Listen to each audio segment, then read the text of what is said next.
hi. Blah! Blah. I'm so used to seeing Oh my like all the goodness. list of like the Twitch and all this stuff. We're just on YouTube now. Yes, just on YouTube. Nope, Just I the didn't want to two add of us. that yet. Stop it. I realized last second, I didn't grab my new slides. I just added them, but that automatically like starts to show them right away. Right. Okay, So check this out. hello, good evening. I want to show everybody. Look what we got! Yay! Our store manager ordered these for us. So if you see us at cons or if you buy any merchandise from us, we now have Kyber Cave stickers again. We haven't had Kyber Cave stickers for a while. People have been asking. They're here. That's awesome. I'm so stoked. That is, I'm going to put it on my. I have a Hydro Flask bottle. I'm going to put one on mine. Yes, of course. That is, and then be like drinking. Oh, hello. That is, I have realized like the Hydro Flask is like the true like symbol of honor. If your sticker can make it to someone's Hydro Flask bottle, that is an honor indeed. Oh my goodness! Someone buy me hair dye. Okay. For those like I get impulsive, and like a couple weeks ago I got impulsive, and after our Sunday night show, I bleached the front. And then dyed it purple and didn't leave the purple on long enough, and it washed away very quick. And now I have like this orangish thing left. And I was like, okay, I'm just gonna do brown next time, but like enough dye is like $60. So wow. And I'd rather get a new mouse first.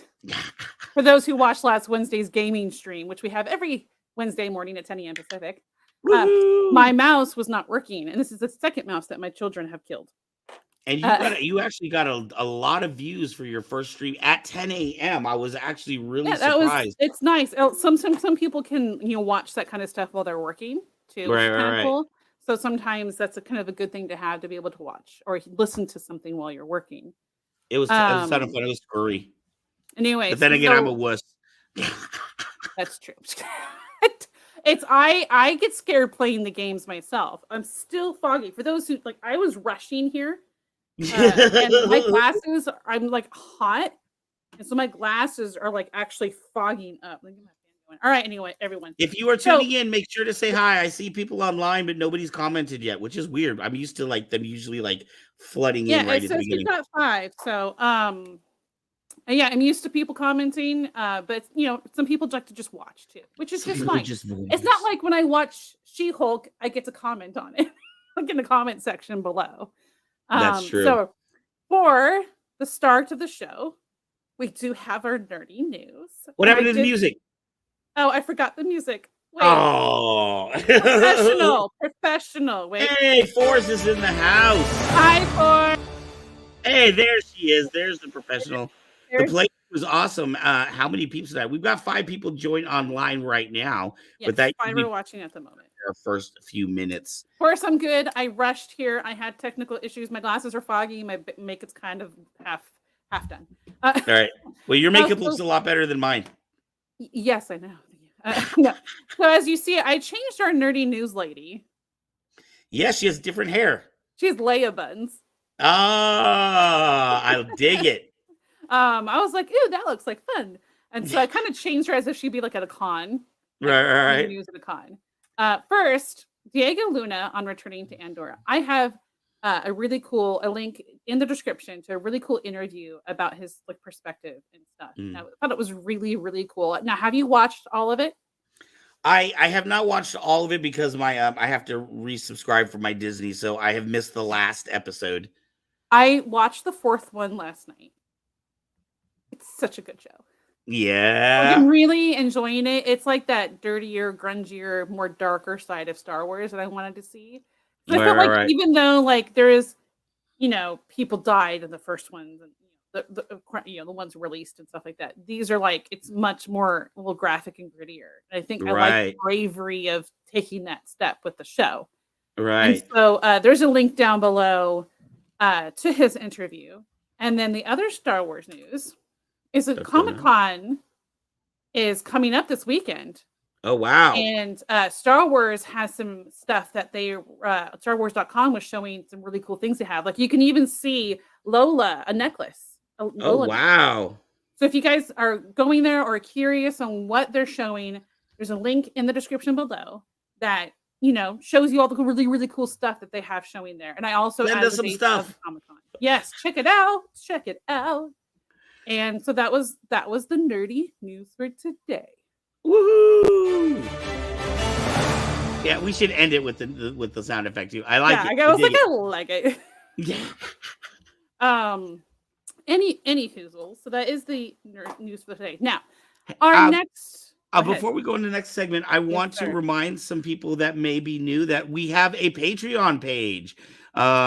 Please head over to our Patreon page. We have new stuff there. There's different tiers where there's actually prizes. So there's things like sabers and t-shirts and stickers and saber chopsticks, all kinds of things at different subscription levels. So you can help out the show for as little as $1 a month and get exclusive content there. Appreciate it so very much. And then even if you just watch, we appreciate you watching. Thank you so much for being here. I have so much fun doing the show, y'all. I just joined last April and I really enjoy everything I get to do for it. So check out our Patreon. I will post a little information about it in the little banner down below soon.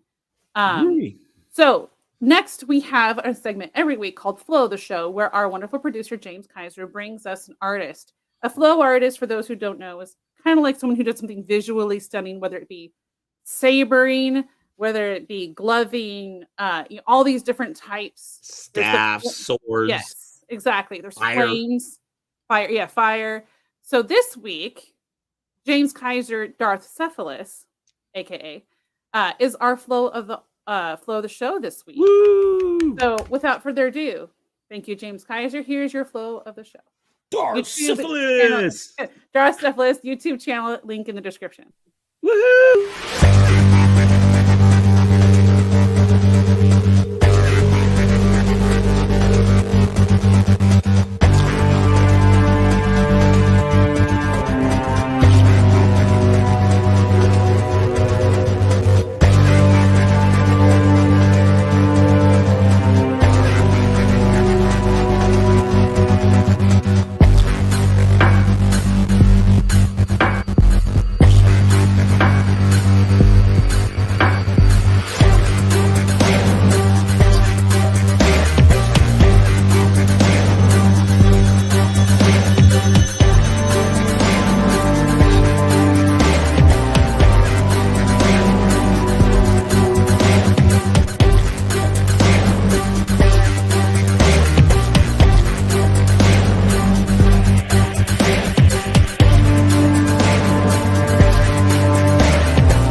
Ooh, I like those little fires and flames at Ooh, the and the end. sound effect of the flames. Right. I'm Holy always goodness. scared of anything I edit comes up and something is spelled wrong. Like anytime there's text, I'm like, did I get it right? Because sometimes you're just working or you're in a rush or whatever, and you're like, and you go back and it's like you have someone else you spell check your stuff because you see what you saying. And so every time I watch, I'm like, okay. But you made it through and it looked good. And that was amazing.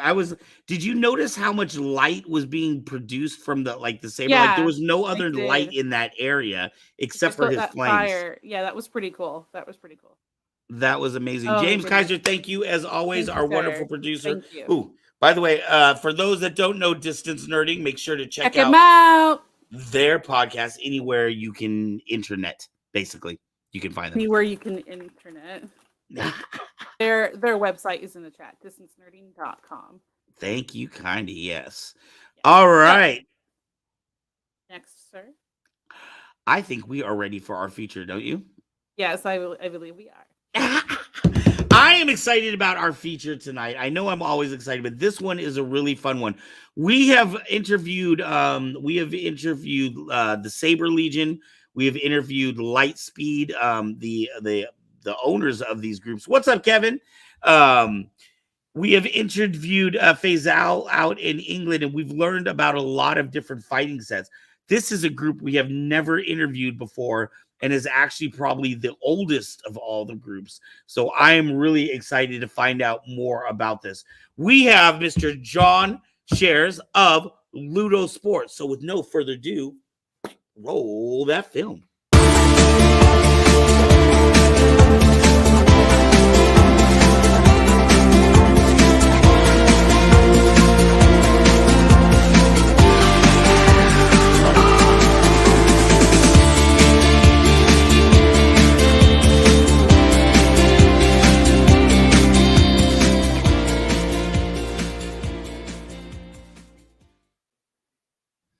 Woohoo! John, how are you doing tonight? I'm doing great. How are you doing? I am beautiful. And just to let everybody knows that you're staying up late past your bedtime doing this favor, why don't you tell everybody where you're at? Hey, yeah, I'm in Virginia. Well, technically I'm in North Carolina, but my academy is based in Virginia Beach, Virginia. Right. So you're over there on the East Coast. We are in California.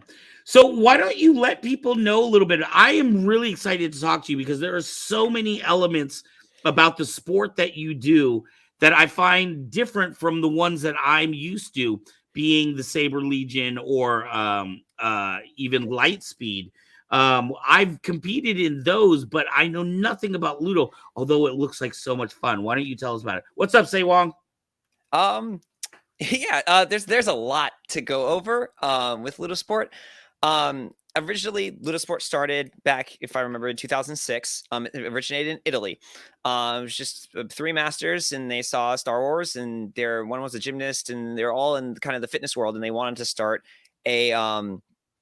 just a sport with lightsabers. They all love Star Wars and lightsabers. They wanted to get it started. So they went out and they made these 7 forms that they modeled after the ones from the movies, and they got a bunch of, they had to prove that this was something that as a sport, it could hold up to things in the martial arts world. Because when it started, there was a lot of skepticism of like, well, it's a sport. Is it really training anything physically or anything else like that? And so they brought in a lot of, martial arts people and had them try it and really experience it and go, oh no, this is something that has a lot of potential. It has a lot to grow. We operate under the motto of one name, one sky. We're an international organization. We're all under one name, which is Ludosport, under one sky. So it doesn't matter if you go out, like you go to Italy, you go to Spain, and you see people in the same uniform I'm wearing, and you shout one name, you're going to hear one sky come back at you. Doesn't matter the language, doesn't matter anything. But now let me ask you this. Let's say I'm a part of the Ludosport San Francisco team. Yeah. Could I go out to Italy and they're using exactly the same rule sets and I could just jump in a ring and compete with somebody I've never met before? Yes. So one of the beauties of Ludosport is we train and we fight in a common language. Everyone, you could go to San Francisco Academy, you could learn Form 1, and you could go to Italy, you could go to Ludosport Alpha, which was the first ever academy that started in Milan, and you could go fight them. You fight Form 3, Form 4, Form 5. No one's in Form 6 or 7 yet. We're getting there. And you could fight all of them. Would you win? They have experience over you, and that's the whole experience versus things. But you could hold your own, and you could fight, and you would be, the key things about it was you would have fun, you would be safe, and you would not get hurt. Right. Now, in the transition clip that we showed a little bit about some videos of your combat and what it looks like. And one of the things that really attracts me to Ludosport, comparatively to some of the other ones, again, not taking anything away from what they do, but it seems more flashy. It seems more oriented to the audience that's watching it. It looks more like the Jedis I would see in the movie as opposed to some of these other leagues type of fighting. Right. So one of the big differences for Ludosport is, like I said, it's in our name. We're a sport. We're not so much a martial art. So when we train, we have, like I mentioned before, we have the different forms. So you start at Form 1, and then you work your way up to Form 1, Form 2, Form 3, and each form is about a year of training. About half to 3/4, depending on the student, of the year is spent training, learning the techniques, learning how to fight, learning combat. And then the rest of the year is training how to flow. You had the flow artist earlier in the show. We train that kind of stuff. We train how to flow. One of the things that you see a lot of our top level athletes doing is they're strategizing. They're looking at their timing, their distancing, and being able to flow in their technique. To be, one, effective in combat, and two, being able to use the form correctly and flow through the form. And that's what you see. Also, one of the big things is, if you notice, we don't wear a lot of protective gear. Men, we have to wear a cup. Women, we're co-ed. They don't have to wear anything besides gloves. So we wear gloves, which I have right here. Our gloves, we wear protective gloves. Okay. And we focus on control in our techniques. Everything is about control. How does it affect the movement of your body to the movement of the saber? So we have students where it's like they're using their arms, they're using like full muscle movement. It's like, well, you don't have to do that. You can use physics. Physics is very much in how we move. One of the biggest things, the difference is that I see, that one of the strengths of coming to do Ludosport is the movement. We move completely differently than any other kind of LED lightsaber combat sport out there. And that's half of what makes us flow, is the movement and how we look at our timing and how we look at our distancing. Right. It is absolutely amazing. But does that change? I mean, there's got to be something in the rule set that allows for that, right? Because let's say a Saber Legion fight, when you watch a Saber Legion fight, one of the criticisms sometimes is that it very much feels like a game of tag, right? It's not about who's got the best form or who's got the best stance. It's who can get their shot in first. And it doesn't matter if it comes to your head, your chest, your leg, or whatever. It's a point-based system. Is there something in Ludosport that allows for me to do some of these showy things without somebody just stabbing me while I'm doing a flourish? Yeah. Actually, so how we do our tournaments is we have two categories basically that you're competing in a tournament at all times. You have the war side, which is you're going for points. So like if you're in an elimination bracket, most tournament rounds go to first to 3 points. Okay. So when you're in it, the scoring system works like we go elbow up and knee up is what in the top of the head. That's what we call an O. And an O is immortal. It's a mortal wound. You're dead. Try again. Okay. If you do below the elbow to your fingertips, below the knee to your toes, and then the hilt of the saber, that's what we call an E. And an E is basically, when Luke gets his hand chopped off, it's non-lethal. So what you do is you have to open up and take your blade off of the center line between you and your opponent and give them a beat of time for them to try to kill you. You don't have to stand there and get killed. Don't ever do that. You run away, get back into a guard stance, whatever you're going to do. But they get a beat of time before you can bring your saber back. And that represents a penalty and illegal. You don't lose any score or anything, but it gives them a chance to try and score that O. So if I were to get my hand cut off, That's not a lethal move, so I'm still in the round. You're still but I in it. have to do this particular maneuver that Yep. gives the other person a moment, and that's where they would get their style points. So style is not so much. So that's all of the scoring of how we score in our tournaments. Okay. Style consists of, because remember, you're learning these different forms, and each form has a different fighting style. But the cool thing about each form is you can combine different parts. You can combine different parts. I want to answer that question in the comments because I have a really good answer to that question, actually. You move in different, each form has different parts that you can combine with all the other forms. So it's not like, oh, I only have to fight in form 1 or I only have to fight in form 3. No, I can fight with different concepts and different techniques and movement from each form to make my own fighting style. So after form 1, everybody at the end of it kind of looks the same because it's very base. It's to teach you how to learn techniques. It's to teach you how to move. It's to make sure we as instructors know that you can be safe and not like kill somebody with the techniques we're giving. But I mean, that's right in line with if you were to watch the movies. I'm actually very fascinated with learning about the 7 different forms. Actually, there's 8 forms. There's a forbidden form. But I'm very interested in learning about the 7 different forms, not only the moves, but the philosophies behind them. Like, for instance, Shicho, you were talking about how movements should blend into each other. That's one of the elements of Shicho is the constant, going from one move to the next without there seeming to be a break in the moves. Right. And like we take elements of that in all the forms. So form 1, I can go over kind of a gist of how Ludosport has adapted each form. So form 1, right, is in the Star Wars lore, like if I remember, form 1, it's very defensive, right? It's one of the ones they teach, and it's very defensive. Obi-Wan and Phantom Menace like uses it, and if you watch it and you're a Ludosport athlete, like half of us we geek out because we see the movies. You're like, we know those techniques. We're doing those techniques right now. And so Obi-Wan uses it in form 1 against Darth Maul. And it's very base. It's very out there, cut lines, very cut and paste. But then you move on to form 2. And form 2 is more aggressive. It's the duelist form. Count Dooku uses form 2. And form 2 is one-handed versus form 1, which is two-handed. So form 1, you have a lot more malleability. You have a lot more aggression. You have other things. And then form 3, you move on to that's when we move on to really constant movement. You're moving all the time. You don't stop moving in form 3. And so form 3 would be Sarisu. That's actually Obi-Wan. He's the master of Sarisu. That's a completely defensive form. Yes. It's all about, for us, it's defense. It's all about observing your opponent. When you get them where you want them, engaging your opponent, then predetermining what you do. And someone in the comments said the slow-mo finishing move. Yeah, you conclude, you get to that point. And sometimes when you're fighting, you do get that slowdown. When I fight, sometimes things start to move slower for me. It's really cool. It's a lot of fun. Right. There was a question up here that you said you wanted to get back to.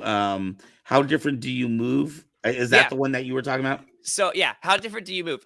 So that's all dependent on the form. So form 1 is very base. It's very, very, you're centered, you're simple, you're stable, you're safe. Form 2, we start moving more in fencing type stuff. So we start moving more in not full lunges, but half lunges, and you're moving more linear, going around your opponent on lines. Form 3, you start going off on diagonals. You're allowed to start rotating. You're starting to do spins and other things like that. Form 4, that's the one that I'm at, and I just finished. This summer I was at this. That is Ataru. That is my favorite form. And you start to jump. You get to roll. You get to do all 3-dimensional kinds of movement. Right, because that's what Ataru is defined by constant attack, but being like so that your opponent doesn't know where you're going to be attacking from. Yep, complete deception and unpredictability. And then form 5 is the power form, and it's all about scaring your opponent into doing what they do, so you can kill them. Straight aggression, right? Yep, straight aggression, full aggression. And I'm sorry, remind me again, how long did you say Ludosport as a sport has been around? So Ludosport in total has been around for about 18 years, since 2006, if I'm doing the math right. Math is hard sometimes. And then Ludosport in the US has been around since 2016. It started in San Francisco. I've been doing Ludosport for about 5 years. The Tidewater, the Academy in Virginia Beach, started in 2017.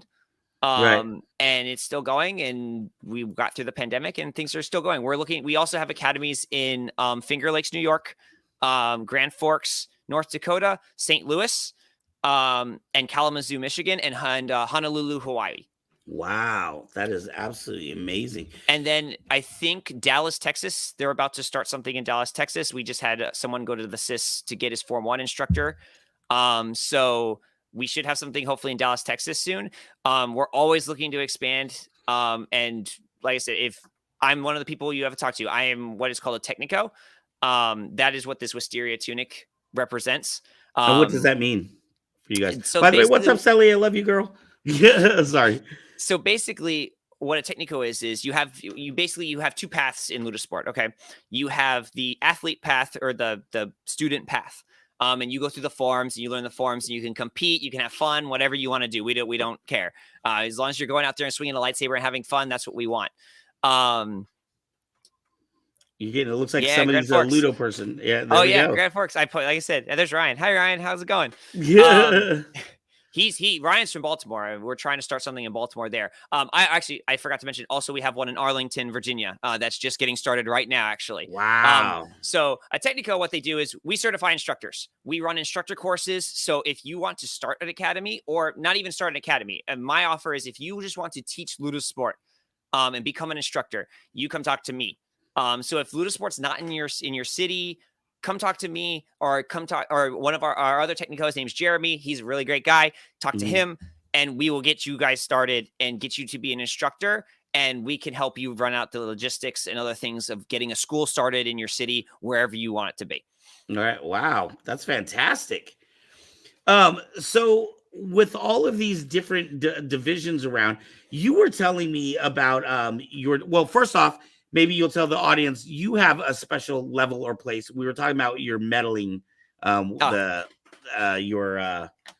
don't know how to say it without giving it away. Just go ahead. You know what I'm talking about. So I'll start with tournaments. So tournaments in our ranked system, because we do have an international ranked system. And it's all a roadmap to get to Champions Arena at the end of the year. And it's our world tournament. Right. Hey, Cody, how's it going? I did say St. Louis too. I got you.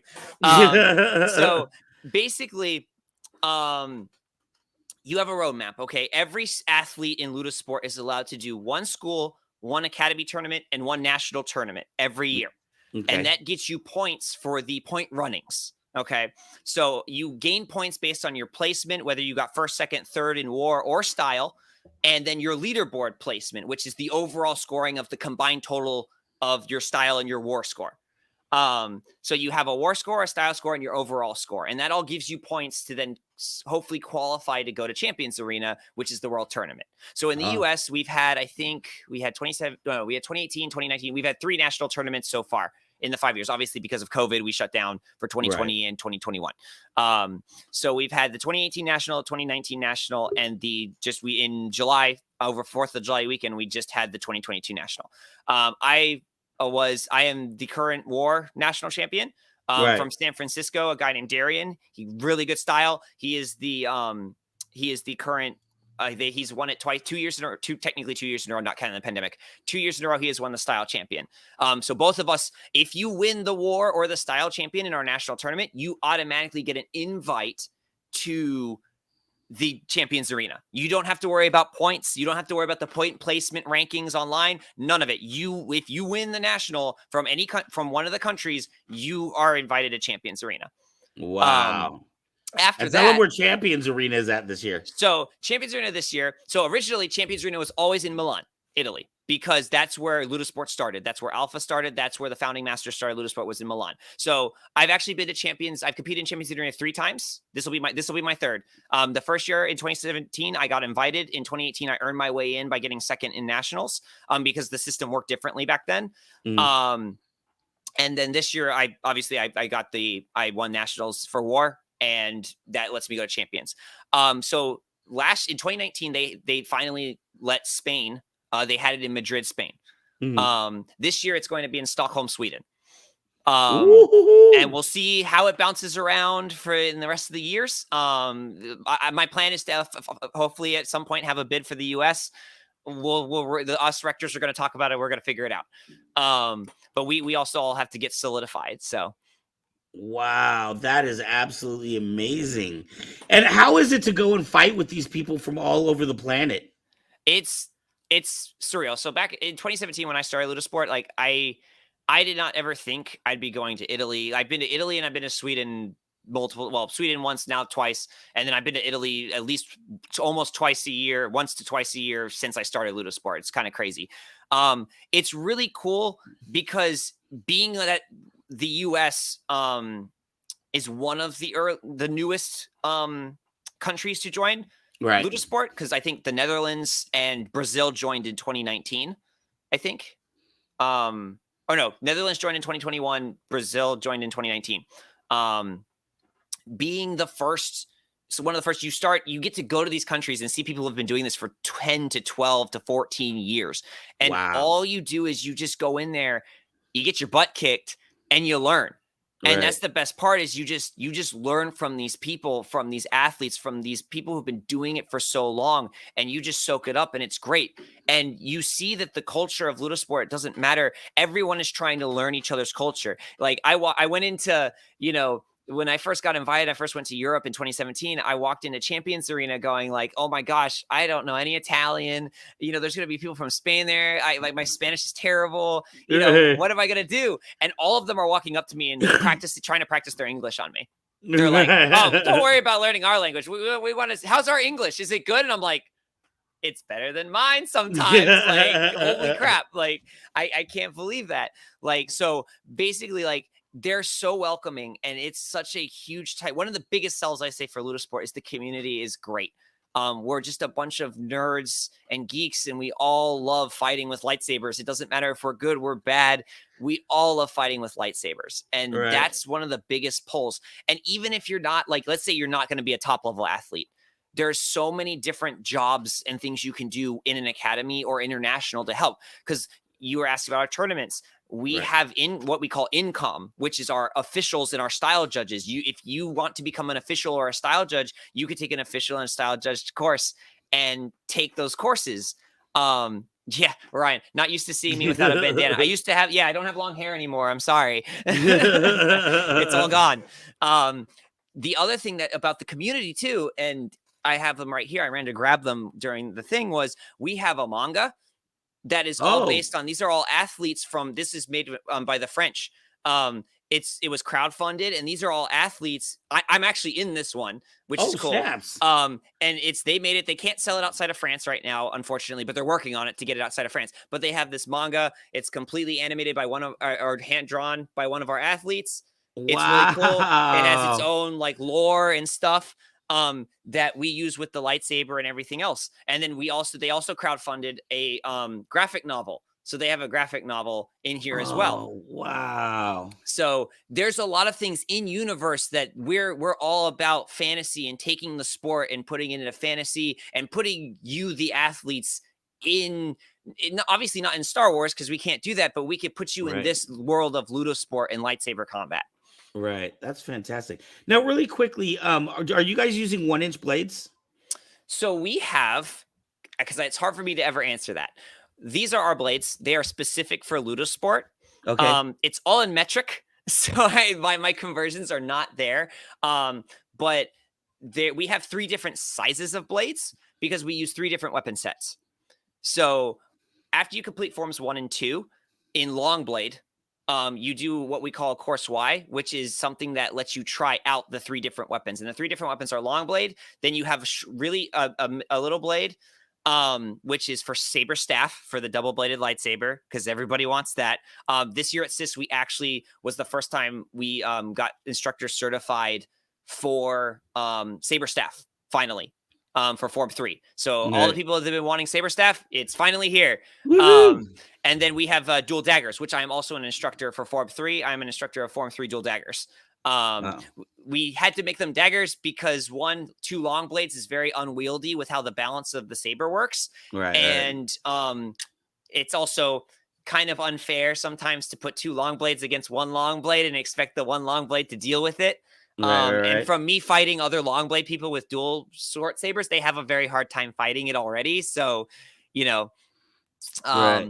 but yeah, no, we use all of our own blades. our distributor, I guess our vendor, Lama de Luce, they do all of the blades. They're all custom made by them for our tournaments and for everything we do. So what makes them different though than say a typical, if I were to buy a blade from a different company, is it just the length of the blade? Is it the thickness of the blade? What I guess where I'm getting at, what I'm very interested in this line of questioning is, I know when you go to the Saber Legion, they have full armor requirements because they are doing full swings, full hits. Right. And with the standard 1-inch blade, you can break bones with these things. Yeah. If you're not careful. When you go to Lightspeed, they have less requirements. They require a face mask, they require gloves and a cup, and the other things are optional. Are you doing something? Is it just the control that you guys are using that are not, because I can imagine this being very dangerous if you're not using protective equipment. A lot of it, face masks, and if you want to wear a full face mask, there's nothing saying you can't. You are allowed to. We put it as optional in the rule set. Yeah, a lot of it is how we train. We train with full control. Like our whole thing that we harp on, and you get into a Ludosport class, we're like service, care, respect, safety. Everything is done with safety. Everything is done with, hey, remember, this is a lightsaber. It's not a sword. A sword, you need power and muscle to cut through somebody and cut through flesh. This is a lightsaber.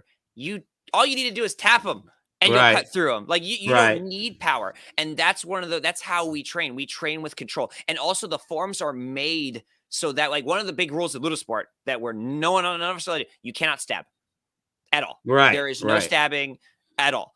You don't need it. And what's funny is when you look at the movies, it's like, okay, how do people actually die to lightsabers most of the time? Actual aliens and humans, they die to stabbing. Right. The only things that get cut but killed by slashes and stuff are the droids, technically. Which obviously there's probably other exceptions. I don't know every single death in Star Wars off the top of my head. But a lot of it is how we train. We train very much control, and a lot of that too is we don't train on dummies. Because I get a lot of questions about, well, why don't you just train on a dummy? Well, in one of my fellow Tecnicos, she trained me in Form 2 and Form 3 Longblade. She said the answer was, well, because a dummy can't say ow. Right. A dummy cannot give you a verbal, that hurts. You need to do it softer than that. So that's one of the reasons you don't get any feedback from a dummy. You could just be whacking away at a dummy and you don't know how hard you hit. Right. So is this part of the judging then? Would the judges then be watching the control that a person has? Can a person get ejected if they're using too much power? Yeah. So when we're doing when we're doing officials, we have different cards. So we have a white card, we have a yellow card, we have a red card, and then we have a black card. So the white card is basically, hey, it's a warning. There's no penalty whatsoever. This is your warning. You can get a couple of those, and then maybe we'll go up to a yellow card. A yellow card generally is like lack of control. Did what you did, did you not call? So when you're in the arena, we still have to call E. We have to call O and we call ourselves. We don't look at the opponent and go, well, I got an E on him. No, we have to take care of ourselves. It's not about, we self-declare. We don't declare on other people. Right. It's the official's job to then look at that and go, this is what actually happened. And this is what happened. So basically, if you get a yellow card, a lot of times it gives a point to the other player. So if I get a yellow card, then my opponent gets a point. And most of the time it's because whatever I did was egregious enough that it denied the other person a point. If you get a red card, it's generally you are getting into the malicious territory. You have done something with intent to hurt somebody. Right. Or you have done something enough times and we've warned you or given you enough yellow cards that, okay, so a red card, basically what it does is if I get a red card, my opponent gets 2 points. Also, the match is over. The match just ends. It doesn't matter where the score is. The match just ends. And whatever the score ends up being, that's the winner, loser, doesn't matter. Okay. And I think I have to remember, I think you're done. You're done for the tournament, for the rest of the tournament. Doesn't matter if I won the match, doesn't matter. You're done. Right. And then a black card is you're kind of out. like you're done. Like Ludosport, like there's a review, there's black card reviews from what I've heard. There's not many black cards that have gone out. There's been a couple, but there are not many. Right. And if you get a black card, you're kind of out of Ludosport. That means you have done something so egregious that you're just done. Blackballed from everybody's. Yeah, the kind of the joke sometimes is like this national, the style champion, actually Darian, he was fighting, I think it was one of my students, and he whips his saber back, and his blade came out of the hilt, and it went out, and one of the event manager, Arian, one of my friends, it hit her mom in the head. And the ref, and she was okay. She was perfectly fine. She took it like a champ.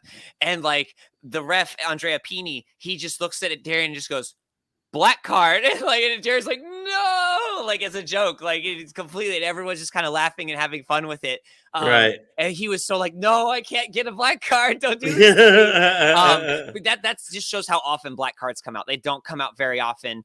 And honestly, red cards don't come out very often. Most of the time, you'll see a good amount of white to yellows. But red cards, yeah. Thank you, Decade. Yeah, that was his match. He's in the chat. They don't come out very often. And most of the time when oh yeah, there you go. Ludosport San Francisco or St. Louis, sorry, not San Francisco. St. Louis has the video. Most of the time, like if you're watching and you see a red card come out, you go, oh yeah, that a red, the red card was deserved. I think every red card I've seen in person, I'm like, yeah, that was pretty deserved. Right. So we train all of our officials. So all of the officials go through a training process. They have to know the rules inside and out. And we are very tight on that for style judges and officials. So right. I want to go back. There was a question up here that I thought was a very good question. Somebody in the comments may have answered it, but I wanted to get your take on it. We're talking about self-scoring. You were talking about calling out an E or an O.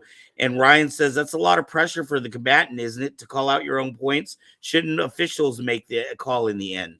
So to clarify that, you self-declare what you feel, right? And we try to do, as athletes, we try to do the best possible. Adrenaline's pumping. You're going to miss stuff, which is why white cards exist. The officials are there. They're watching. They, at the end, they make the call. So they say, they'll go, oh, and then go, what, 1-0, like done. They may have the final say on where the point goes and how the point does everything. But it is our job as athletes to assist them by doing our calls correctly. Right. And as you get, St. Louis. Why do I keep saying San Francisco? St. Louis. Yeah, as you get used to combat and grow, you get used to it. It's all practice and repetition. As you get used to it, like we do drills where like I'll come up with a saber, or even I'll just tap you on the shoulder and you have to go, oh, because like we have a rule. It's like if you feel anything like a saber touching you or anything in a class, our athletes have to go, oh, if you touch the hand, E. Like they have to call these things because it's very important and integral to the sport. So as instructors, we make sure that it becomes second nature. You don't really have to think when you do it. The hard ones to think about is the hilt. Because a lot of the times with the hilts, especially like if the blade is here, your opponent's blade is here and it slides into your emitter, it's an E. But a lot of people sometimes won't feel the vibration from the contact of the emitter. And so they'll miss that call. But there's a distinct sound when the blades clash on the blade versus when the blade hits the emitter. And that's what officials listen for. So not only do they have to watch, they have to listen. They have to listen for the metallic hit on the emitter to go, no, there was an E on you. We heard it. How many refs are in a competition? So if you and I are fighting, how many refs are going to be in the ring with us? So it depends, which is the common Ludosport answer. It depends. You're going to hear it 50 million times. It depends. So generally, you'll always have a head official and an assistant official. As we have more officials, the ideal is to have 2 to 4 what we call line refs as well. So they're just watching. The head official is the one that makes all the calls. They call stop, they call via or go, everything, where the points go. The assistant is watching to help the official, and they rotate around with them. The line refs generally stay on their sides and watch those angles. So ideally, if you have, like, say, take Champions Arena, right? It's the final, let's say that's the final match for the World Tournament. Right. You will have a head official, an assistant official. You will have 4 line refs, and they will all be watching, because we try to because it's the worst feeling. And I've been in this situation before. It's the worst feeling to have a bad call in a super, super high stakes match. Important fight. Yeah. It's happened to me multiple times. And it's terrible. It's horrible, but it happens. We're only human. We're not perfect. Right. It's terms of style judging. You can have about minimum 1 style judge. Sometimes there's 2, sometimes there's 3. Again, depends on the level of the tournament, because we have different tournaments. We have rated tournaments, we have unrated tournaments, we have A, B, C bracket based on the number of people. Right. And just in general, if roughly, and I don't know if you have a number, but do you know worldwide about how many people are involved in Ludo? Rough number is hard. I want to say US is probably about 50 to 75-ish people. Oh, wow. Depending. International, we're probably at like 1,000, 1,500, but I don't know for sure.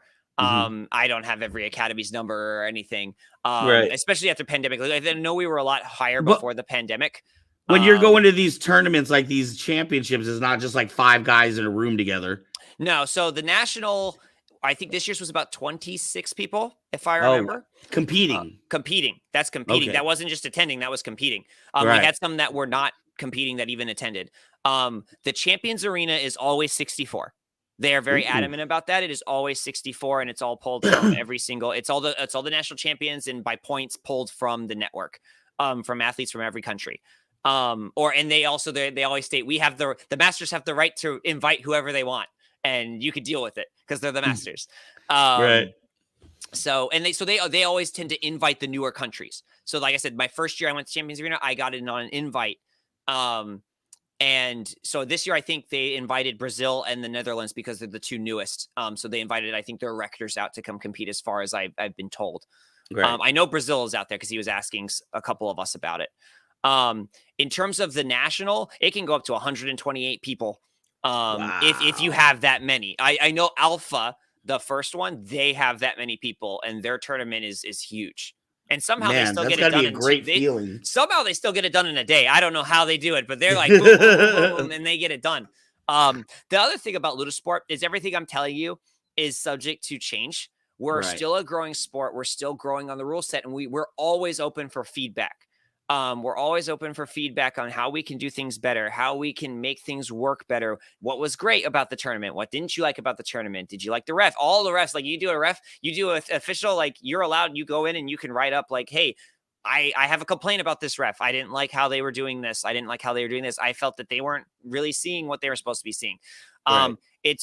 We are basically in 2017 when I joined, they were starting to like, hey, we're getting so big that, we're across the water, we're across the Atlantic. Like we're getting big enough that we need to have all these official things. Like we've been doing them. Cause I think if I remember in 2017, they said, oh yeah, the masters have just been doing style. They're the ones that judge style. So they went around, they were like, we need to actually codify this and put this into manuals and things. And it's 5 years later and it's all kind of done. And now they're just modifying it. They're tweaking it. They're saying, okay, this worked. This didn't work. And it's the same thing with the forms. The form 1 that I learned is completely different than the form 1 that people are learning now. They've taken moves out. They've added moves in. They've realized this move isn't really effective. No one uses it in combat. So why do we have it in there? Right. And apparently, from what I've been told, the Form 1 that I learned is different than the Form 1 that all the people at the beginning learned. So it's a growing sport. And it always changes. It's always malleable. And it's up to us as the Tecnicos and the instructors to get that to our students and make sure that our students are going through and getting all the changes. Right. Now, in the United States, and I'm not sure, I mean, I know you're in the United States, so I don't know if this is a question you'll be able to answer, but in the United States, when we talk about sabering, Ludosport, like I said, Lightspeed, Saber Legion, these are bigger names that people recognize, if they recognize the Saber's league at all. Right. Does Ludosport in Europe have competition? Are there other types of sabering leagues in Europe? From my knowledge, there are, but there's none like as big as Ludosport is. I don't hear them mention it very often, but I do Right. see ads. Like I'm on Facebook, I see ads for other things that are in Europe. So I Right. know they exist because I know there's a couple of them, and you said you interviewed one from the UK. I know Right. that there is multiple ones. I know it's bigger. It's bigger in the US. We have more in the US because obviously Star Wars originated in the US. So like we're going to, which is why they always post us like, why is Ludosport not bigger in the US? That's where Star Wars. I'm like, give us a little bit of time, okay? It takes money and things to advertise, okay? Well, we're gonna get there. So, so there's more US members than European. Oh no, even no, though there's way more European members than US. Oh, okay. They're like there should be way more US members than European. They're like, why are you not growing? It's like we're working on it. Okay, give us some time. You guys have been around for like 12 years. We've been around for about 6, and 2 of those we were in a pandemic. Right. So like, what do you expect from us? So they're like, yeah, we got you. We're working on it. And because like you were asking me when you talked to me about coming on, was like you wanted something to talk about international. So I can give a little bit of working on an international network. Is that one? The time differences are killer. When it comes to, so they'll be like, we need to have a meeting, and it's like, it's 3 a.m. for us. We can't have a meeting right now. And then like a lot of it too is the cultural differences. Working with the Italians, there's a lot of things that we didn't understand about working with how things work in Italy, being European, and how they didn't understand how things work in the United States. So they would tell us stuff and be like, well, you need to do this. I'm like, well, that's not going to work. That's not how the US works. Like we're a huge nation. Like we're spread out. Like we can't do those things. So they've been having to change things and adapt things for us based on how things work here in the US versus how they work in Europe. So it's a huge communication thing. And one of the biggest things that we've been like all of us, the rectors and things of the US and Italy have been trying to, do is make sure that we communicate and we're honest and say like, hey, this won't work, or this will work, or this is amazing, or this just didn't work at all, so that way it works for everybody. Right. Now I want to get to this here. It says not all sabers are legal for combat. I want to ask something about that. But before I do, I had another question in mind. I want to say it was roughly 3, maybe 4 years ago. France was the first company to recognize sabering as an official sport. Did Ludo have anything to do with that, or is Ludo part of the French system? Do you know? So I have an interesting background on that from things I've heard.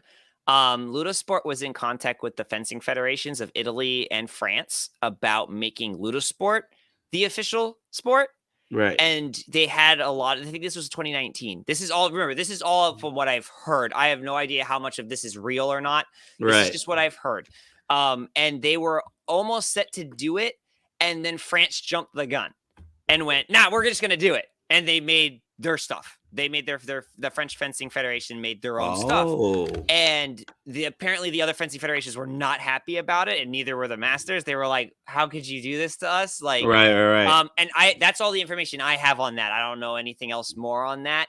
But to me, the way I see it is we're all part of the same big community. Like if the people who are going to do Lightspeed, the people who are going to do Saber Legion, do it because that's what they enjoy. They enjoy that system. They enjoy that style. And I can't go out and say, well, you should come do ours. No, if you don't enjoy what we do, why should I? There's no reason we should force you to do what we do. Right. I enjoy Ludosport because of how it is, because that's the pull, the flowiness, the control, the safety factors, not having to pad up, how it looks. That's the things that I love about it. And for me personally, not personal hat, not rector hat, or not representative Ludosport hat. Personally, I am in support of just making lightsaber combat mainstream. I want to see, I would like to see Ludosport in the Olympics, and that's one of their goals. Is we'd like to see it in the Olympics, and recognized, because it's a legitimate sport. I go out there, and my athletes go out there, and this is probably the same for Saber Legion or anything else. We go out there and we sweat. We use muscles we never knew we had. And I had a consignment fair yesterday that we were out at demonstrating, and people are asking us like, what's going on? Oh my, you guys look tired. And like, yeah, I've been sparring for 6 hours. Like that's a lot of work. My legs are killing me. Like I've been using your entire body. Like, yeah, it's a lot. And I just want to see it grow. And I think a lot of it is like, yeah, we all have different systems. But we're very open. Like I think it was 2019 we went out and we did some Saber Legion stuff. Like we did some stuff with Saber Legion, and I think 2 of our athletes from San Francisco went out and they competed in one of their tournaments. They got to the rule set and they said, well, everything you kind of do is in our rule set is a glancing blow. It's not, you wouldn't get a point from it. And we're like, okay, that's fine. You know, that's the difference between the rule sets. But that's the difference on how they use the weapon. At the end of the day, I think it's Onder, our head of Incom, says it's not about the rule set. It's like a ball. The lightsaber is like a ball. Everybody takes it and everybody uses it in a different way. Right. You know, it's about how you formulate the rules around the ball. So like that's how, you know, soccer, football, basketball was all created. It's the same thing with the lightsaber. We formulate our rules based around this tool. How we use it, that's up to the people doing it. Right. Now, I wanted to go back to here. It said not all sabers are legal for combat. When you were talking about like the dagger form, you were talking about the staff. I have a couple of questions based on that. One, are you allowed to mix weapons? So could I do daggers and you do staff? Yes. Or is it only staff to staff combat? So when it started, officially now, as of today, completely, every weapon can fight every weapon. Last year, when daggers officially came out, daggers could fight everything but staff. Now, because staff is officially out, staff can fight staff, daggers can fight daggers, long can fight staff, long can fight daggers, daggers can fight staff, and that matchup is super fun. When you say long, does that mean a standard saber? A standard saber. So we say long saber, saber staff, and dual sabers. Okay. Now, because all of your blades are specifically bought from a particular vendor, I know that the blade lengths are going to be the same. Do you have requirements on your hilt lengths? So yes, so that's the other thing. So what he was saying about not all sabers are legal for combat is less about like obviously the blade. It has to be a Lama de Luce blade in our tournaments. Has to be. That's one of the rules. I'm sorry. It has to be a Lama de Luce blade. Oh, that's the brand. That's for the blade. That is a rule that they're not going to change, and that is standard. For the hilt. So this hilt that I have here. Is that the one that you typically fight with? Actually, this is the one this is technically the trophy from the national tournament. It's just the cleanest saber I have because all my other sabers are very dinged up. The one I fight with is like, it's like red, black, and orange. It looks really cool. It's called, it's named Devil Trigger. So basically, this is a Lama de Luce Polaris lightsaber. The hilt. The hilt, yes. Okay. This is what we all generally use in Ludosport. Back in like 2017, 2018, we messed around with like us personally. We messed around with other sabers. And every time I was fighting, even in a tournament with a different one that we got allowed, I always felt myself wanting to come back to this. And that's because this is built for the sport. The guy who runs Lama de Luce designs all of them. He's an athlete as well. In Ludosport. And he's been around for a long time. And he designs all of them for the sport. So there's only 3 brands that are officially. So if you want your saber to be sold and be legal for Ludosport, there's a bunch of guidelines you have to follow for the hilt, and you can't have any sharp edges. So if you notice, there are no real sharp edges on this at all. Like if I spin the whole thing, there's nothing sharp that if I put my hand on it, it would stick into my hand. That's because of how we're using the saber and how we're moving it. If there's a sharp edge on it, you could cut it. If I come forward and my opponent comes forward and let's say their hand, because it's happened, their knuckle goes on the saber. If there's a sharp edge, you could poke, puncture through the glove, anything like that. So what I say to people is have a show saber. Like if you want like, Luke's or like something with that looks cool, have it. But if you want something for combat, this is built practically for combat. And that's why I love these the Polaris and Lama de Luce. I would be allowed to use a Luke saber, but because a Luke actually has square and parts it has to be the right weight and the right dimensions. Has to be weighted a certain way. Yeah. Too. So all of these, let me see if I can do this. Are these all aluminum T6? These are all aluminum. This is full aluminum. So let me see. Do I have anything to get it out? So you can't really see it because the plate's on top of it. But in there, there's I think there's 4 in this one. There's 4 weights in this pommel that weight the pommel. And the purpose of this is, I mean, if you know sword arts, obviously it's where's the pivot point of the weapon, right? So like, where does it balance out? Where does it do? And it's completely customizable, 3 to 4 weights. You can customize it however you want in terms of the weight limit, and it'll still be legal. They made it legal. It's the one thing I will say right now in terms of like, if you want a saber, like you just say, there are people that used to use custom sabers, like they built their own lightsaber or anything else like that, and they followed like what Ludosport said to you have to make it for them. But it's a lot of very strict things, right? And a lot of people have stopped using customs because of those reasons. But there's 3 different companies that you can buy from for Ludosport for competition. Okay, there's Lama de Luce, which is our Ludosport's official one. There is Nordic Sabers. He's a Swedish guy named Matthias. He's a really great guy. He has his sabers. His Arctic Storm sabers are officially approved. They've gone through the approval process to be able to be sold for Ludosport athletes. And there is Crystal Cave. And those are very expensive. Those are like, we call them the luxury sabers because they're great sabers. They look amazing. The problem is they're $800. But they have all these features. They're like they're Bluetooth. Like you could change on your phone. You could change your color of your saber. Like they have all these different features. So that's why we call them like the luxury sabers of Ludosport.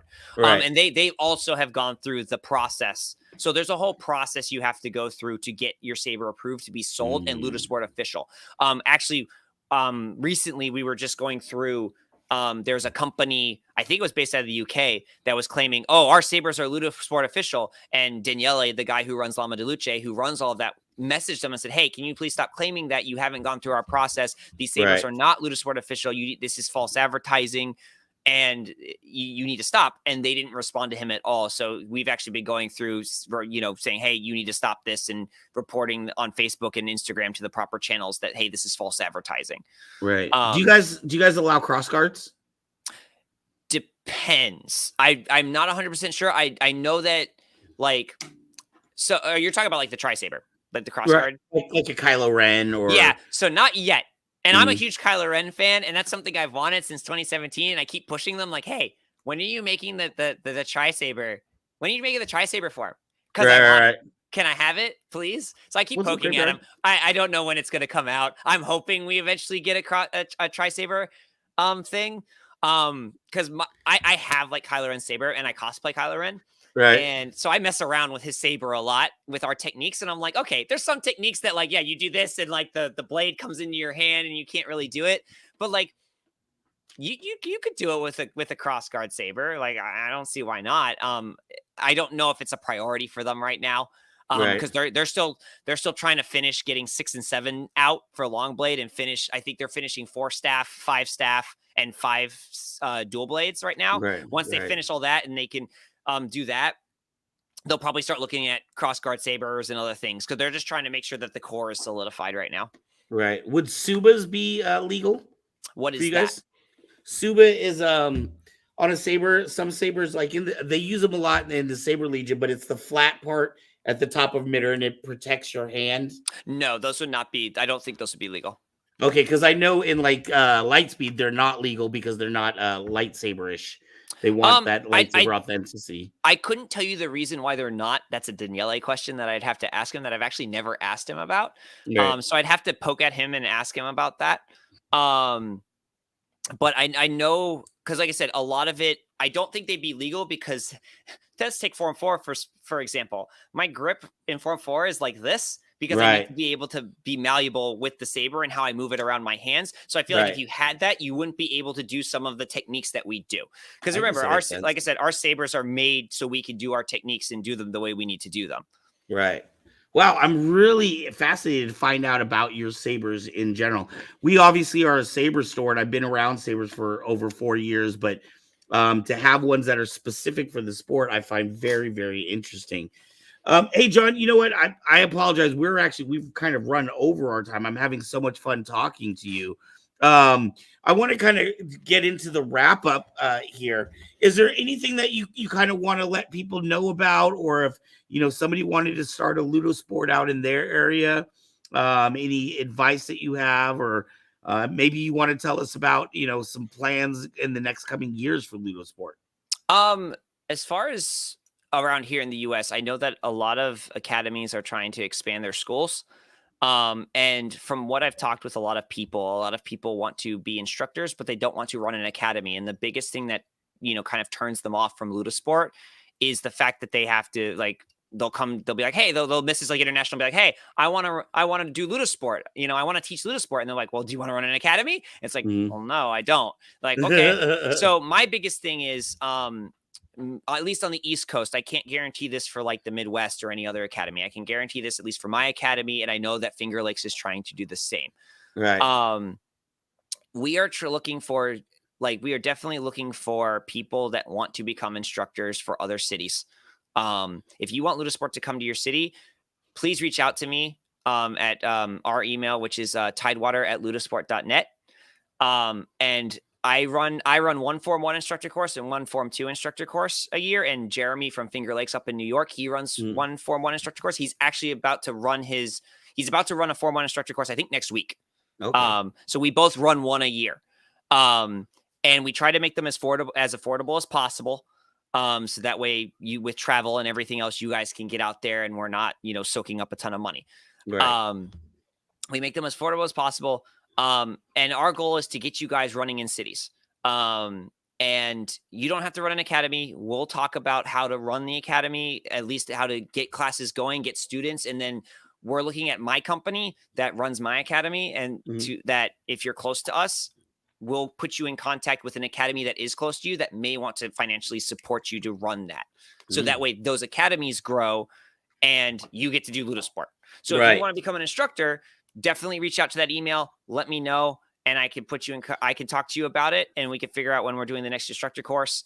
Or if, say you and 6 other people want to do one, and you can get a space for 7 to 10 days, you can fly me out. I'll do an instructor course, and we'll run. Hey, there's a question here, really quick. Is October still recruiting teacher students? I don't know. That sounds like something you might know. I don't know if October it's coming from St. Louis, so I'm trying to figure out what he means. Are you talking about for Jeremy's course? I think so. Tiffany says, I'm going to Jeremy Form 1 course next week too. There are 15 of us, and if I'm not mistaken. Yeah, there's a lot in Jeremy's course. Nice. Because he has a LARPing event that he runs. Okay. And he's pulling a lot from that. So there should still be spots open, I think, in his course. He hasn't told me that he's closed his course. But I know it starts, I think, next week. Okay. Wonderful. All right. Okay. Well, he means Jeremy's course. Man, everybody loves you. Everybody's lighting up the boards. Everybody. All right, John. I want to thank you, man. I feel like we should do another interview. I feel like there's so much more to learn about Ludosport. I'm definitely going to be checking out online and watching some of those fights. All of your information, if you in the audience want to find out more about Ludosport, if you want to contact John, that information has been put down below by our fabulous director, Mezzo.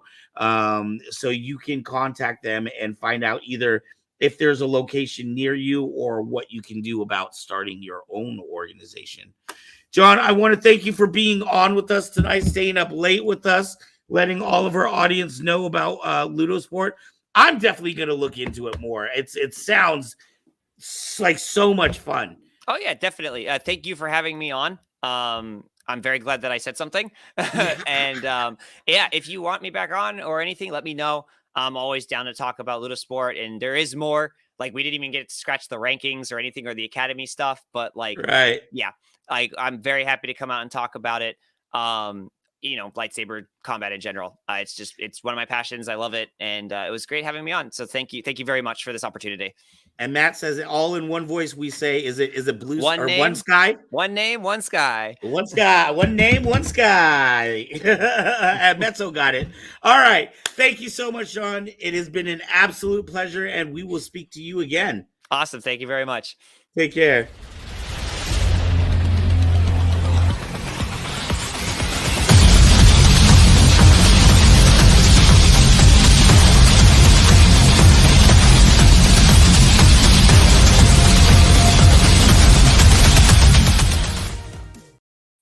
That Woohoo! was fun. What do you think about that? Mr. Schares, I really enjoy your passion. Because that was like, I was like, yeah. Yeah. Right. And And then you watching probably, it I'm in not sure those if you noticed, but I was like reenacting my own Star Wars death. When you guys had the interview, I had it on and I was like, ugh.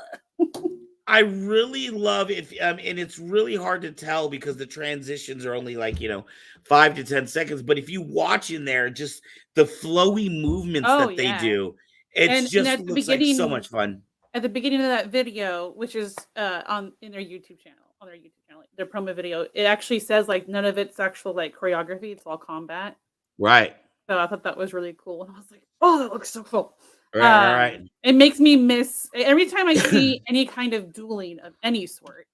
It makes me miss martial arts so much. Right, and I like how they use a lot of control too, because that's something that can be an issue with certain leagues, especially when you're not using that much armor. You have to have a lot of control because nobody wants. The whole point of this is not to hurt other people. It's for us to have a good time together.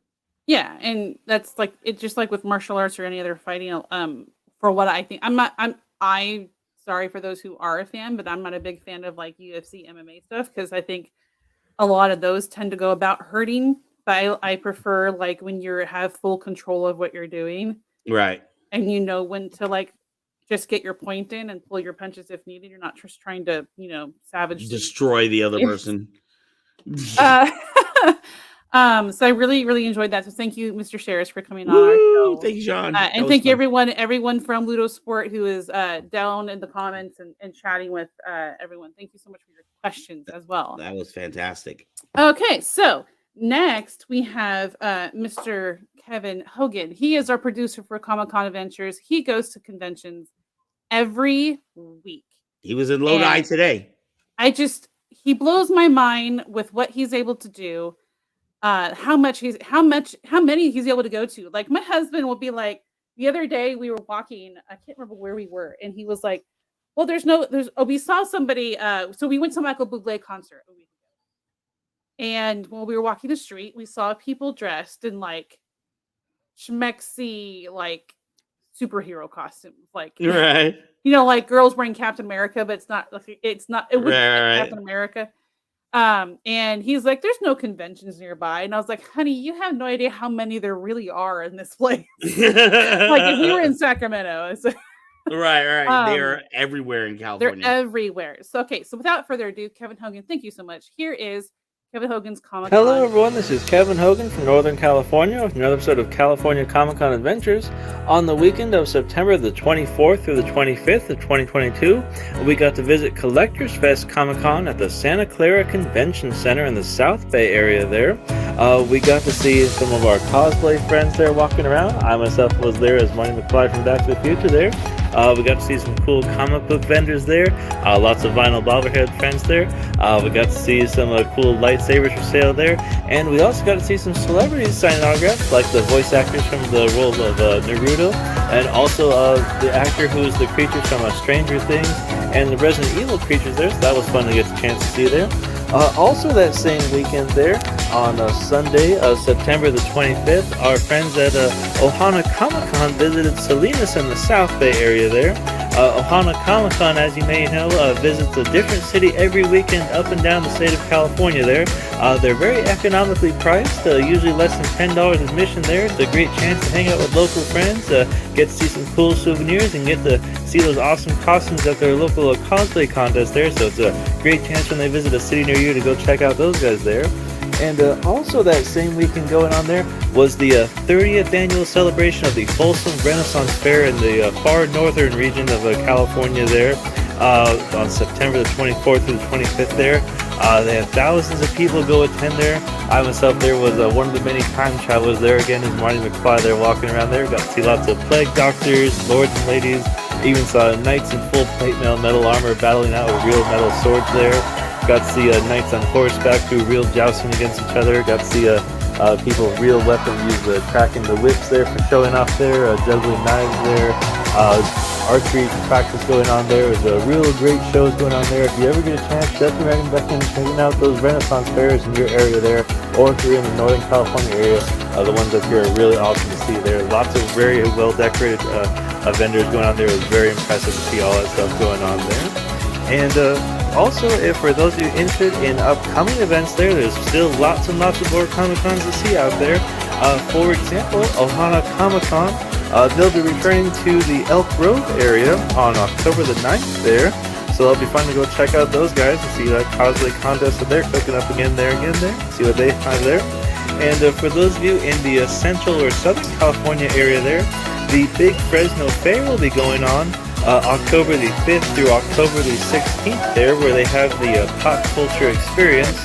And they do welcome any cosplayers. I would encourage to attend that. So October the 5th through October the 16th, if you have to show off your cosplays at the Fresno Fair, by all means, come on down, they say there. And also, in the Sacramento area there, the Crocker Art Museum is hosting on October the 13th a zombie prom there. So if you've got the thriller dance moves there and want to show off some cool Halloween costumes, by all means, come on down to the Sacramento Art Museum there on October the 13th there. And also going on there is the Hollister South Bay area there is the Northern California Renaissance Fair. That's been going on mid-September and it continues every weekend through October the 23rd there in the South Bay area of Hollister there. So if you do get a chance to go to the Folsom Renaissance Fair, you still have a chance to go catch out another South Bay area Renaissance Fair.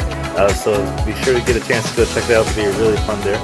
Well, thanks for watching there. Hope you're enjoying the picks there, and we'll see you guys out there at the next Comic-Con.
Oh gosh.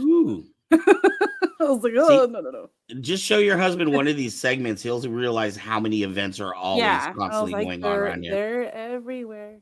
Hey, you know what? Really quickly, I forgot to ask a question that I wanted to ask John. So if we have any Ludosport people still online, maybe you can answer the comic books. But I wanted to ask, do you guys use stunt sabers or do you use full? Oh, there's John right there. Do you guys use stunt sabers or do you use like electronics in your sabers? Here's a quick question, John. Can I bring you back on? I'm not sure if you can hear us. He might not be able to hear us right now. Should we just add him in and just like surprise the hell out of him? I don't want to do that. Well, if anybody is listening from Ludosport, I would be interested to know if you guys use stunt, which means light only, or if you use electronics in your sabers. Like sound. Like sound, right? Sound and flashy lights and all that fun stuff. Cool. All righty. I do want to remind everybody about our Patreon page. Please help support this show as well as Kyber Cave Gaming on Wednesdays at 10 a.m. and Kyber Cave After Dark, and that's Friday nights at 8 p.m. That is an 18 and over show, though. So we do want to warn you about that. Don't have the kids on for that one. But you can support us for as little as $1 over on our Patreon and help keep this going. So we can learn about all kinds of... Oh, yes. Is that you do use electronics, Ronnie? Sounds are customizable and some light response to. Okay, very cool. All right, thank you, Ronnie. And also don't forget that on Wednesdays we started Kyber Cave Gaming last week, which went very well, and I'll be back this Wednesday with Mortuary Assistant Part 2, trying to get a good ending this time. After thank you, Nightbot. I have a bot that puts our link tree in there. I forgot to put that there. I'm so good, I forgot. So I did some research on last week's, and it looks like there could have been a glitch, and that's why there was an issue. But I'm enjoying the game either way. The scares being randomized and stuff is really cool, and I get chills with some of the. It was a fun watch, dude. I'm not usually one that watches the game show. Really quickly, I have a question about this link. It says link tree, but there's a dot between the R and the E. That's how it looks. That's how it looks. Okay. Well, all right. I guess that's what that is. This is how it is. So those who don't know, Linktree is like it takes you to a page that has all of our links. So it'll show you everything that we want to share with you. We are lots of places. Yes. And so don't forget that Wednesdays are Kyber Cave Gaming Show at 10 a.m. Pacific, and Friday nights is our After Dark 18 plus recommended at 8 p.m. Pacific. Yes. Where we go over, hosts and Van and other hosts. Usually I am unable to attend. I do apologize. Discuss topics both hard and soft that are like difficult to talk about, and we, I've always seen most of the time like people having really good respect for each other and having civil discussions, and never have I seen anyone like at each other's throat of any sort. Right. And hopefully by the time you see me on Wednesday, my hair will be one shade. I also want to remind people that Kyber Cave will be live next weekend out in Woodland at the Collectors Stampede. That's going to be from 9 a.m. to 3 p.m. And they're going to have a burrito eating contest and wrestlers there. So I'm super excited about that one. I will eat burritos in spirit. Yeah. And Mets, if you want to come out to that one, I actually have other people running the booth. So I'm going to actually get out and try to mingle amongst the people. I actually leave Friday morning to go on a trip with a girlfriend. To the Redwoods, Avenue the Giants, about 4 hours north. Ooh, well, okay. And I come back Sunday, and I'll be back in the afternoon. So, like, all my editing will actually be done on Thursday. Anyway, and I will be taking my laptop with me for emergencies. Right. Anyway, come out to the con and get your Kyber Cave sticker. Get a Kyber Cave sticker! Oh my yay! Goodness. All right. Well, as we always end our shows, we have the talk of the town. So without further ado, guys, have a good week. Thank you for tuning in. Bye.